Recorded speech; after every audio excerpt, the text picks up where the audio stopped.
Hey guys, how's it going? Hope you're all okay and hope the course is going okay for you.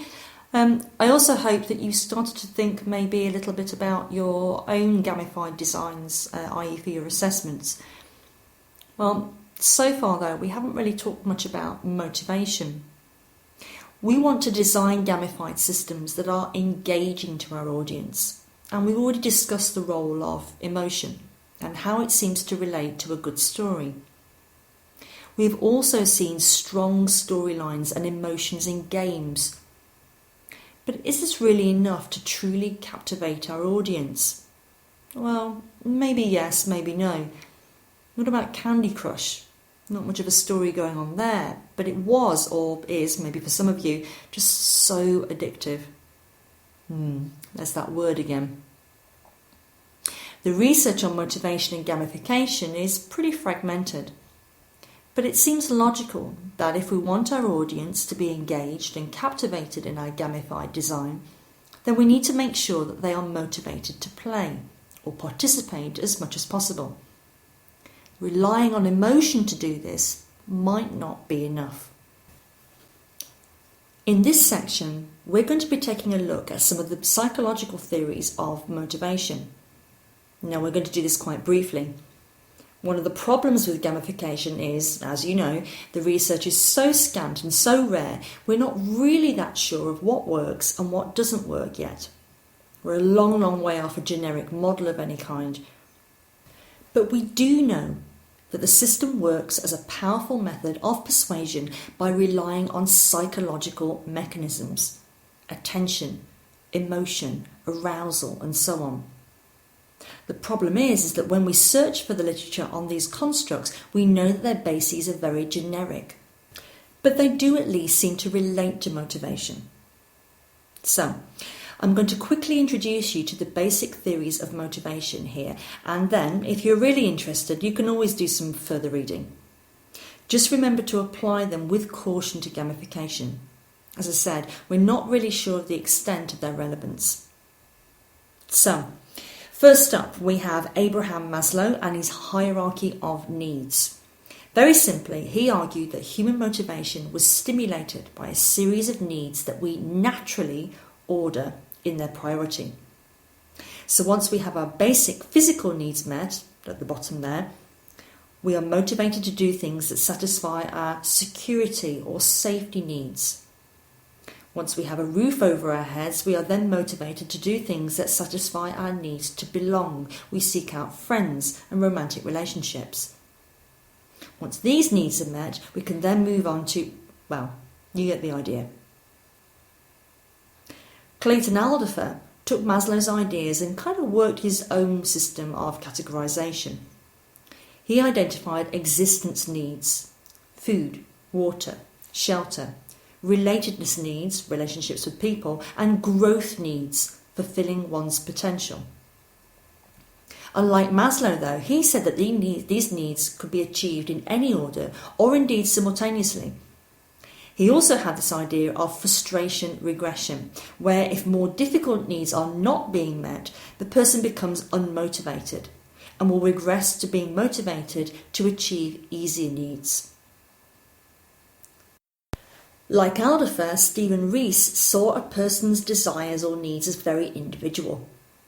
Rees devised a list of 16 fundamental desires, 16 fundamental drivers that motivate us to behave in some way: power, independence, curiosity, acceptance, order, saving, honour, idealism, social contact, family, status, vengeance, romance, eating, physical exercise, and tranquility.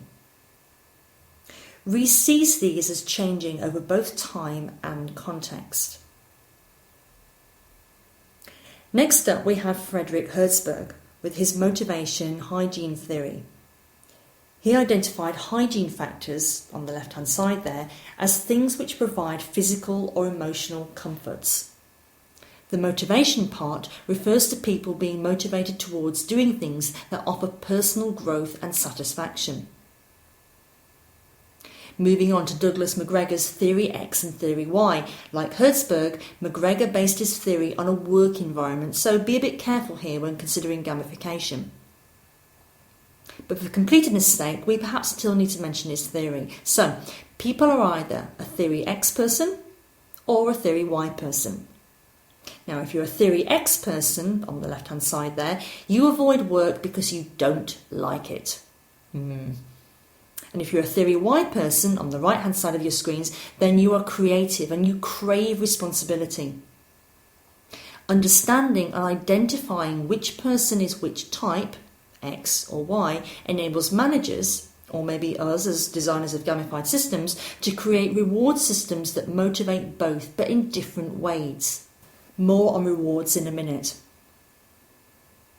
David McClellan agrees that we have needs, but also that these change as we become more mature. For McClellan, 3 needs stimulate motivation. We have a drive to achieve. We have a drive to form positive relationships, and we need to feel like we have power or control over others. Now here's an interesting one. Victor Vroom, he had a slightly different approach that looked at the effects of failure. He argued that someone is more likely to be motivated to continue a task if they can see some evidence of success. In other words, for Vroom, the biggest motivation killer is when tasks are just too hard. Eventually, we simply disengage, give up, and, well, we kind of feel like this. Next up, though, we have Stacey Adams' equity theory, which argues that we are motivated to do things when we feel that we have gained more than what we have received. So, according to equity theory, we are motivated to behave in certain ways to recorrect the balance of gain if we feel that we have too much in comparison to others. Not really sure about equity theory in the context of competitive gaming, though. Let's mention Michael Apter. He devised a 4-part reversal theory of motivation. First, we have the means-end domain, where someone is either motivated to stay on task by visions of the end achievement or by the process of the task itself. The mastery sympathy domain concerns motivation either by power or control or via compassion. Apter's conforming or rebellious domain is about rules. The person stays in task because he or she wants to follow the rules or break the rules. And finally, the autic-aloic domain concerns motivation via self-interests or by the interests of others. Finally, let's finish with Albert Bandura's concept of self-efficacy. He argued that it was the root of someone's motivation. It's a term that simply refers to a person's belief that they are capable of achieving a task. It doesn't really matter whether they are capable or not, it's only their self-belief or self-efficacy that is important in motivating their behaviour. So, why have I gone through these theories, these different theories, and there are an awful lot more, at the speed of light and in only the most superficial way? Well, again, it goes back to understanding gamification. We don't really know at this stage, and certainly not in any detail, how people engage in terms of these theories of motivation.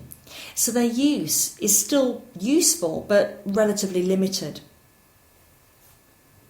One area that we can be a little bit clearer about, and I emphasise the words a little bit here, is on the issues of rewards and punishments.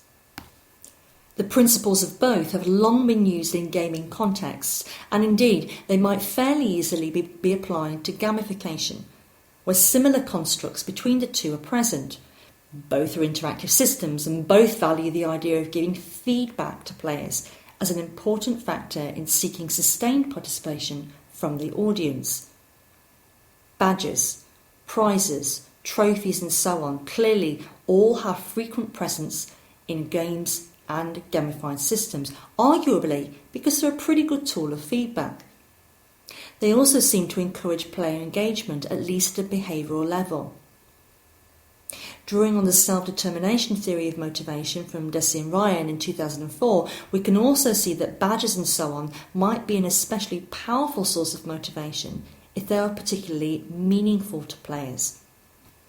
And it's kind of obvious, isn't it, that, for example, if you've got a prize of 2 tickets to see the rugby, it's only going to be motivating to people who like rugby. We should probably talk a little bit about extrinsic and intrinsic rewards at this point. Extrinsic rewards are tangible, external items like prizes, points, a position on the leadership board, and so on. And we know that rewards like this within a gaming environment do seem to stimulate a player's motivation to continue to play. This seems to work on the basis of positive reinforcement. Do something right, i.e. I continue to play, and you receive points, which give you a sense of encouragement to keep playing. But, and listen carefully now, there also seems to be a problem when too many extrinsic rewards are built into a system. This seems to demotivate players, especially in the long term. In other words, extrinsic rewards have a limit to how much they can persuade continued play. So what about intrinsic rewards? Well, these are rewards that are felt or experienced as positive emotions, satisfaction, happiness, enjoyment, fun, and so on. And it would seem that these are super important to motivation, again, perhaps working on the basis of positive reinforcement. Thus, creating the right sort of emotion is paramount for sustained participation.